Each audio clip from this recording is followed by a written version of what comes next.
Sindaco Chies, è in arrivo un fine settimana molto articolato per la città, in quanto coincide con i 150 anni dell'Istituto Cerletti e anche con il mini Expo della scuola. Come sindaco, cogliere eventi di questo tipo per voi che cosa rappresenta? Rappresenta un unicum in Italia e nel mondo, perché la scuola enologica festeggia i 150 anni, la scuola enologica più antica d'Italia, e devo dire che è anche una scuola di assoluta eccellenza. Sono tantissimi, come vediamo nell'associazione ex allievi, le persone che ne hanno portato nel mondo la storia della viticoltura, per cui grandi radici profonde, ma soprattutto uno sguardo al futuro, dove la scuola enologica è oggi il punto di riferimento internazionale.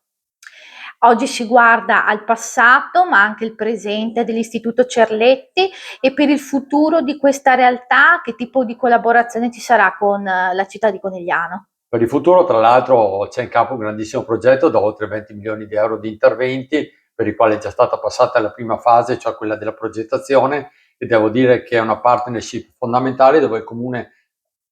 ha rinunciato a un fabbricato importante come l'ex IPC per metterlo a disposizione di questo progetto, e devo dire che è una sinergia che ha portato risultati, e pensiamo che questa sia la direzione che deve prendere una città a disposizione di Cerletti e una grande scuola a disposizione della città.